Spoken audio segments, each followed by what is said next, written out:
ایک لڑکی کی نئی شادی ہوئی تھی۔ شادی کے بعد وہ اپنی ساس سے بہت پریشان تھی۔ ساس ہر وقت اس کی برائیاں کرتی رہتی تھی، اسے اپنی زندگی زہر لگنے لگی تھی۔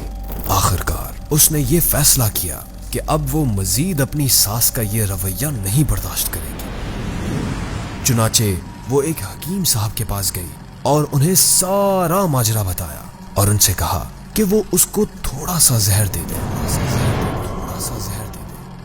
تاکہ اس کا مسئلہ ہمیشہ کے لیے ختم ہو جائے۔ حکیم صاحب نے تھوڑی دیر کے لیے کچھ سوچا اور پھر کہا، اس مسئلے کو حل کرنے میں میں تمہاری مدد کروں گا، لیکن تمہیں میری ایک شرط ماننا پڑے گی۔ جیسا میں تمہیں کہوں گا تمہیں ویسے ہی کرنا ہوگا۔ وہ اس بات پر راضی ہو گئی۔ انہوں نے اس لڑکی سے کہا کہ تم اپنی ساس کو مارنے کے لیے فوری زہر استعمال نہیں کر سکتی۔ اس طرح لوگ تم پر شک کریں گے۔ میں تمہیں یہ جڑی بوٹیاں دے رہا ہوں، یہ آہستہ آہستہ اس کے جسم پہ اثر کریں گی۔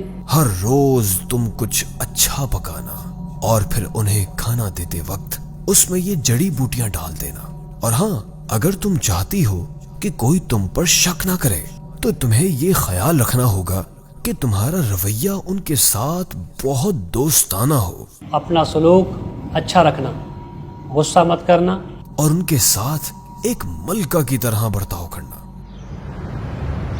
ہفتے گزر گئے اور پھر مہینے۔ وہ روزانہ کچھ اچھا پکا کر اپنی ساس کو خاص طور پر پیش کرتی تھی۔ اسے یاد تھا اپنی ساس کی خدمت کرنی ہے۔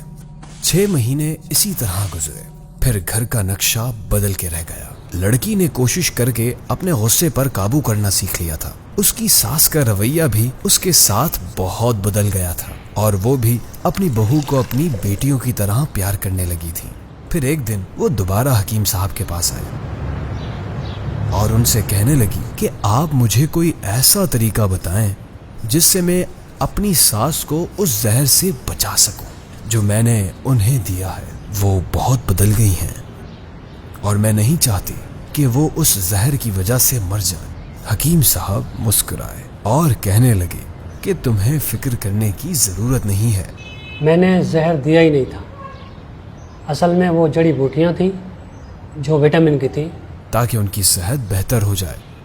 زہر تو صرف تم دونوں کے دماغ اور تمہارے رویوں میں تھا، وہ سب تم نے اپنے پیار سے ختم کر دیا۔ یاد رکھیے، ہمارا رویہ، ہمارے الفاظ اور ہمارا لہجہ یہ فیصلہ کرتا ہے کہ دوسرے ہمارے ساتھ کیا رویہ اپناتے ہیں۔ حضرت خلیل بن احمد رحمۃ اللہ علیہ فرماتے ہیں، اگر برائی کرنے والے کے ساتھ حسن سلوک کیا جائے تو اس کے دل میں ایسی بات پیدا ہو جاتی ہے جو اسے برائی سے روکتی ہے۔